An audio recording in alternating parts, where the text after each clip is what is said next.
Oke, bismillahirrahmanirrahim. Assalamualaikum warahmatullahi wabarakatuh. Eh, dalam video kali ini atau pertemuan kali ini ya, kita langsung masuk ke sistem ekskresi. Karena apa? Karena bab di semester 2 ini lumayan banyak, jadi ada 5 bab. Nah, karena bab yang ke-9 yaitu adalah bab sistem koordinasi itu sebetulnya ada 3 bab yang juga cukup besar karena pembahasannya cukup banyak, yaitu sistem koordinasi terkait saraf itu, kemudian terkait indera dan terkait sistem hormon nantinya. Makanya ini agak saya cepatkan. Nah, kemarin kan sudah kita bahas tentang bab sistem respirasi, yaitu sedikit saja. Jadi tidak perlu lama-lama berkutat di bab itu, kita langsung masuk saja ke bab sistem ekskresi. Nah, untuk sistem ekskresi ini sendiri dijalankan oleh 4 organ. Jadi karena namanya sistem organ, maka adalah merupakan kumpulan organ yang menjalankan suatu fungsi tertentu. Nah, kebetulan organ yang menjalankan sistem ini, yaitu fungsi ekskresi itu sendiri adalah paru-paru, hati, kulit, dan juga ginjal. Nah, dalam hal ini pengeluaran itu tidak sama dengan ekskresi ya. Jadi pengeluaran itu salah satu prosesnya adalah melalui ekskresi. Tapi tidak semua pengeluaran adalah ekskresi. Di antaranya ada yang namanya defekasi atau pembentukan tinja yang merupakan berasal dari sistem pencernaan. Nah, jadi hasil akhirnya adalah tinja atau tai itu kan. Itu namanya adalah defekasi. Nah, kemudian ekskresi itu secara definisi dia didefinisikan sebagai pengeluaran zat sisa yang sudah tidak dibutuhkan. Kalau ada yang tidak dibutuhkan berarti ada yang dibutuhkan berarti ya. Nah, itu namanya adalah sekresi. Kalau sekresi berarti adalah pengeluaran zat sisa yang kemudian dia masih dibutuhkan oleh tubuh. Contohnya apa? Contohnya adalah misalnya keringat. Kemudian sekresi kelenjar ludah. Kemudian sekresi hormon, kelenjar hormon kayak gitu. Itu namanya adalah sekresi atau pengeluaran zat yang setelah dikeluarkan itu loh dari kelenjarnya atau dari organ yang mengeluarkan itu masih dibutuhkan oleh bagian tubuh yang lain. Itu namanya adalah sekresi. Nah, kalau ekskresi itu adalah pengeluaran zat sisa yang sudah tidak dibutuhkan sama sekali, ya memang harus dibuang. Kalau tidak dibuang maka bisa menyebabkan berbagai macam masalah yang ada di tubuh. Ya, misalnya urin itu kan merupakan ekskresi. Nah, itu kalau tidak dikeluarkan atau tidak diekskresikan maka bisa menyebabkan keracunan pada tubuh. Yang akhirnya menyebabkan beberapa penyakit. Nah, ini pengertiannya pembuangan zat sisa dari dalam tubuh yang sudah tidak diperlukan. Yang diperlukan atau zatnya itu berbahaya bagi tubuh bahkan. Nah, zat sisa itu diantaranya yang dikeluarkan melalui sistem ekskresi yaitu adalah CO2, karbon dioksida. Nah, ini yang mana dikeluarkan oleh organ yang terkait dengan bab yang sebelumnya yaitu adalah sistem respirasi. Berarti organnya adalah paru-paru. Kemudian air. Nah, air ini kebanyakan dikeluarkannya adalah melalui kulit, melalui keringat itu dan juga urin. Nah, tetapi air dalam bentuk uap itu juga dikeluarkan melalui paru-paru juga. Nah, melalui uap air itu. Kemudian garam mineral. Nah, ini dikeluarkan juga melalui urin dan juga keringat. Kemudian sisa vitamin biasanya melalui urin, kemudian urea itu dikeluarkan oleh hati dan juga ginjal. Nah, ini alatnya ada paru-paru, hati, kulit, dan ginjal untuk mengekspresikan zat yang tidak diperlukan lagi dari dalam tubuh. Oke, yang akan kita bahas yang pertama ini Untuk pertemuan ini adalah terkait dengan ginjal. Nah, ginjal itu unit struktur terkecilnya yang dia bisa melakukan ekskresi atau menjalankan fungsi ekskresi itu namanya adalah nefron. Nah, bagaimana kok bisa kemudian ginjal itu dikatakan bisa mengekskresikan? Karena ginjal itu dia berfungsi sebagai penyaring darah. Nah, jadi darah itu yang berasal dari tubuh itu kemudian dia dilewatkan ke ginjal. Nah, oleh ginjal itu kemudian disaring. Nah, zat-zat yang sudah tidak dibutuhkan itu kemudian dikeluarkan sebagai urin. Nah, itu dikeluarkan cairan urin. Kemudian tahap pembentukannya ada 3. Tapi sebelum itu kita bahas dulu bagian-bagian yang ada di ginjal. Jadi ginjal itu ada 2 buah. Letaknya ada di bagian pinggang biasanya. Jadi lebih dekat dengan bagian tubuh belakang atau namanya adalah dorsal ya. Masih ingat gak ventral sama dorsal? Kalau ventral itu adalah bagian perut depan itu, kalau dorsal berarti adalah bagian punggung. Nah, ginjal ini posisinya dia lumayan dekat dengan tulang belakang. Jadi letaknya adalah di dorsal. Makanya kalau misalnya ada yang pernah sakit ginjal, entah itu infeksi atau mungkin kenapa, semoga tidak ya. Itu biasanya rasa sakitnya no woman itu berada di bagian belakang. Kayak ditusuk-tusuk gitu dari bagian belakang. Itu posisi dari ginjal. Nah, tapi ginjal ini tidak hanya berdiri sendiri ya, ada unit-unit yang dia bisa membantu sampai urin itu bisa dikeluarkan. Utamanya adalah dari ginjal ini, kemudian diteruskan ke ureter, kemudian dari ureter dikumpulkan dalam bladder atau kantong kemih. Nah, dari kantong kemih itu dikeluarkan melalui uretra. Nah, uretra itu kalau pada laki-laki dia ada di bagian batang penis itu.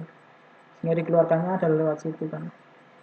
Jadi ureter dulu, kemudian kantong kemih, baru uretra. Nah, kalau kalian lihat di sini, itu adalah aorta atau terusan dari jantung. Nah, ini kemudian ada vena juga yang warnanya biru. Nah, tentu jelas fungsi utamanya dia adalah sebagai penyaring darah. Karena semua darah yang ada di tubuh pasti akan melalui ginjal. Dan bisa berulang kali. Jadi tidak hanya 1 kali dalam sehari, bisa berulang kali. Saringnya itu. Oke, lanjut. Ini adalah bagian penampang dari ginjal. Bagian dari ginjal utamanya yang pertama yaitu adalah ureter ini, terusan dari ginjal. Kemudian ada bagian pelvis atau bagian pengumpulnya. Kemudian ada namanya minor calyx dan major calyx. Kalau minor adalah ini saluran urin yang kecil dari dalam ginjal itu. Dia dilewatkan melalui minor, kemudian dari minor itu dikumpulkan ke mayornya. Nah, setelah itu baru kemudian diteruskan ke pelvis. Renal pelvis atau pelvis ginjal. Nah, itu dia tugasnya mengumpulkan urin dari semua bagian dari ginjal itu. Dikumpulkan jadi satu ke pelvis, oleh pelvis diteruskan ke ureter dan seterusnya. Nah, bagian pemrosesan urin itu ada 2 tempatnya, yaitu ada di medula dan korteks ini. Karena apa? Karena di bagian kedua bagian ini itu ada subunit terkecil itu yang saya jelaskan di awal. Namanya adalah nefron. Nah, ini di bagian medula dan korteks ini kan bagian medula yang ada di dalam, korteks ada di bagian luar ini, warnanya lebih putih. Ini medula yang bagian dalam, korteks ada di luar. Nah, inilah yang disebut sebagai subunit pemrosesan urin yang namanya adalah nefron. Nah, nefron itu bagian-bagiannya yaitu yang pertama di sini namanya adalah glomerulus. Nah, glomerulus ini banyak mengandung pembuluh darah. Nah, pembuluh darah itu ada yang kemudian bisa kita sebut sebagai aferen dan ada yang kita sebut sebagai eferen. Yang dari sini berarti yang dia masuk ke nefron itu namanya adalah aferen. Aferen itu artinya adalah menuju. kalau tidak salah. Nah, setelah dari aferen itu dia dialirkan ke glomerulus, kemudian dari glomerulus akan diproses darahnya kan. Nah, bagian-bagian dari darah yang tidak diperlukan lagi akan disaring atau difilter sehingga menjadi yang namanya urin primer itu.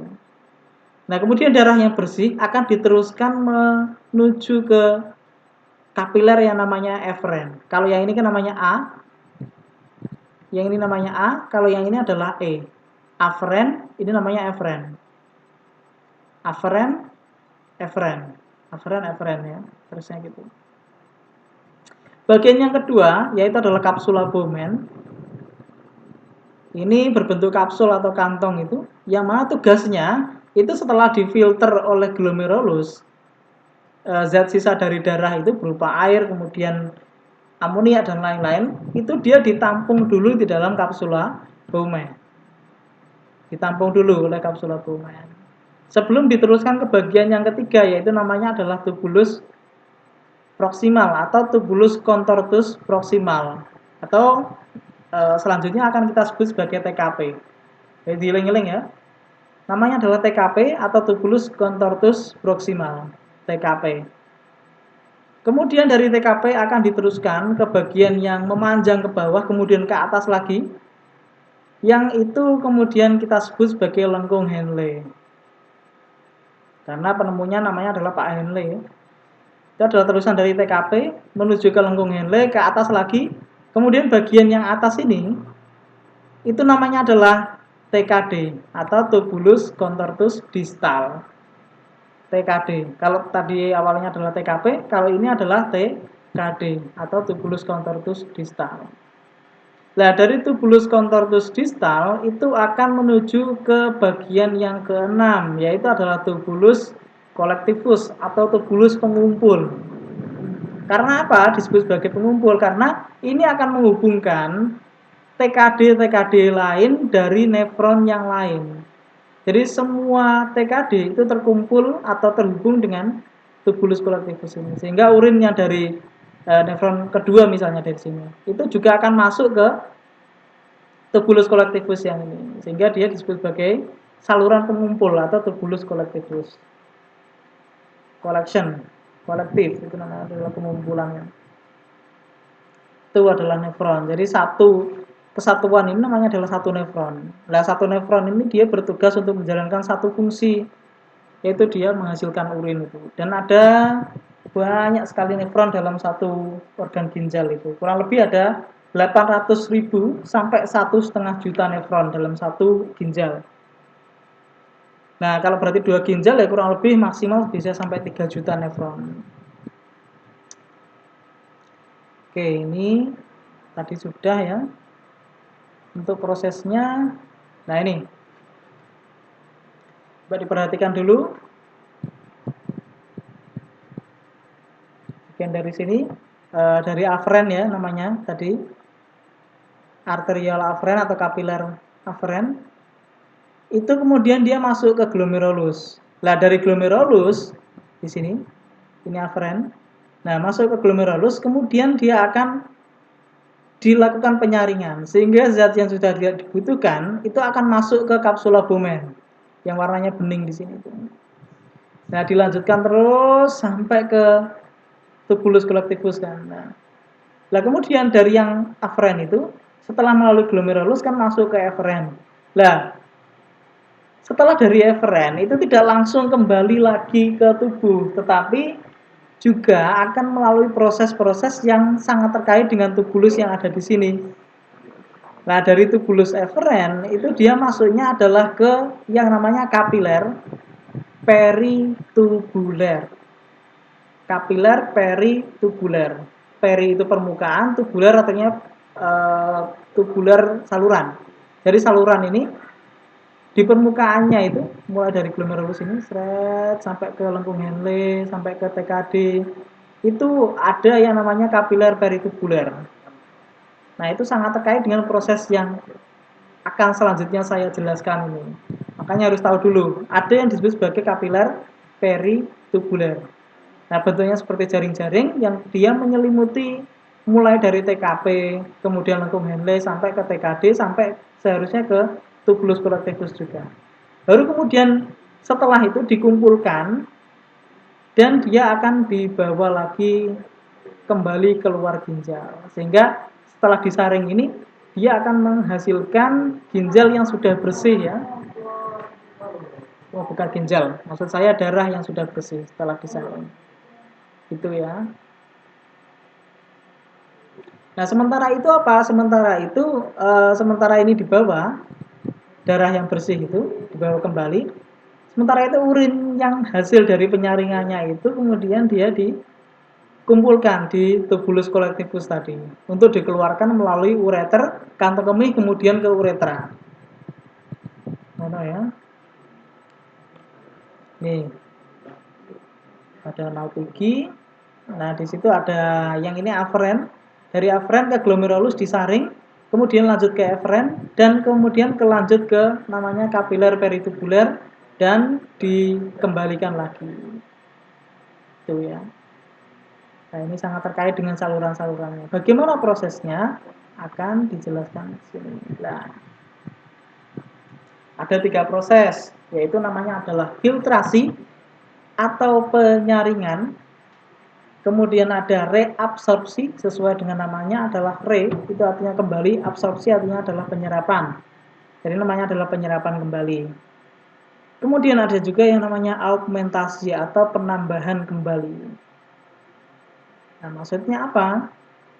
Nih, dari arteriola aferen itu kan dia disaring ke dalam glomerulus. Nah, proses itulah yang dinamakan dengan filtrasi atau proses yang pertama. Nah, filtrasi berarti hasilnya apa? Hasilnya yaitu adalah zat-zat yang sudah tidak dibutuhkan dalam darah, kemudian masuk ke dalam kapsula Bowman dan jadilah yang namanya urin primer. Itu ya filtrasi. Hasilnya adalah urin primer dari hasil penyaringan dalam glomerulus. Itu filtrasi. Nah, hasil filtrasi itu akan lanjut masuk ke dalam tubulus contortus proximal atau TKP. Apakah ada gambarnya ini?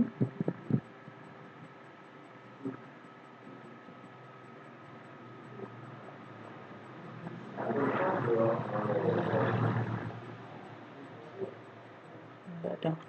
Tubulus contortus proximal, kemudian ke lengkung Henle dan ke TKD, itu akan mengalami 2 proses yang berjalan dengan beriringan. Yang mana itu akan melibatkan saluran yang membawa urin dan kapiler peritubuler yang merupakan terusan dari kapiler eferen tadi. Ini kan namanya kapiler peritubuler yang dia sangat terkait dengan tubulus atau saluran tadi itu kan. Nah, gambarnya kan yang ini tadi. Nah, 2 proses itu berjalan dengan beriringan, yaitu namanya adalah reabsorpsi dan juga augmentasi. Nah, kalau dulu kalian biasanya mengenalnya, reabsorpsi itu terjadi di TKP. Mana ini? Nah, ini di TKP. Kemudian di lengkung Henle dan tubulus distal ini terjadi yang augmentasi. Ternyata tidak seperti itu.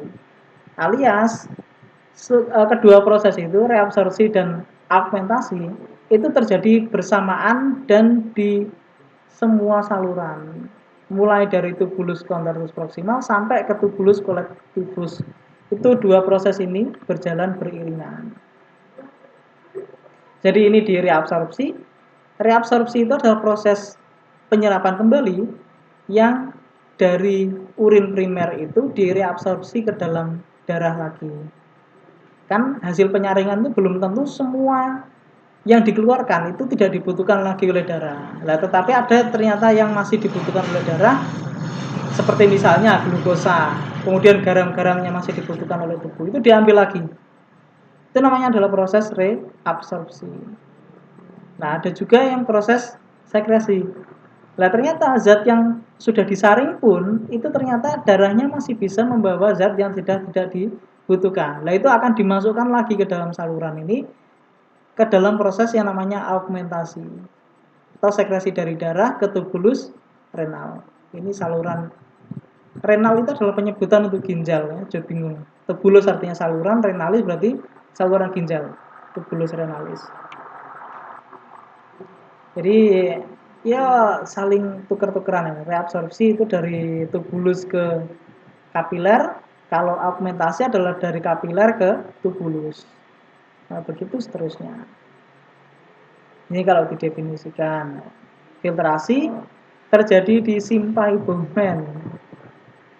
Mulai dari glomerulus disaring, kemudian hasilnya adalah berupa urin primer atau filtrat glomerulus. Yang proses yang kedua tadi yang berjalan bersamaan dengan augmentasi itu namanya adalah penyerapan kembali zat yang masih dibutuhkan bagi tubuh, sehingga yang sudah ada di tubulus itu loh ternyata masih dibutuhkan di dalam darah sehingga diambil lagi.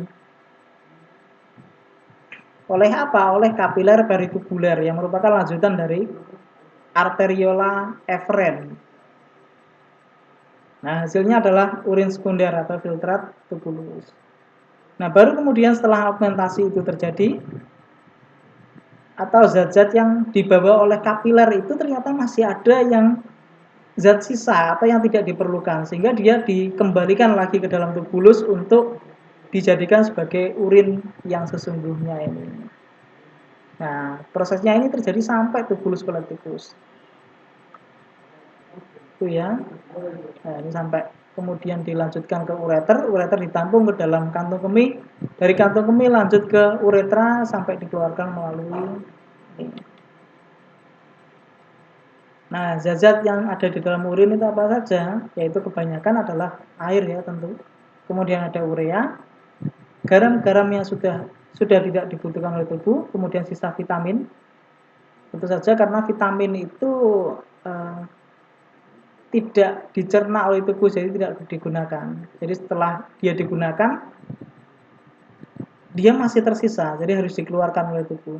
Kemudian ada sisa-sisa hormon itu, yang kalau numpuk di tubuh juga berbahaya. Kemudian zat-zat antibodi dan juga pigmen urobilin berwarna kuning berasal dari hati. Nah, ini kalau melihat urin kita berwarna kuning itu adalah karena adanya pigmen urobilin ini. Dan juga zat-zat lain yang tidak diperlukan oleh tubuh yang ada di dalam darah. Misalnya kalau kita habis minum obat karena sakit atau apa, biasanya urin juga akan mampu obat ya, karena dalam urin itu akan ditambahkan obat-obat yang kita konsumsi itu.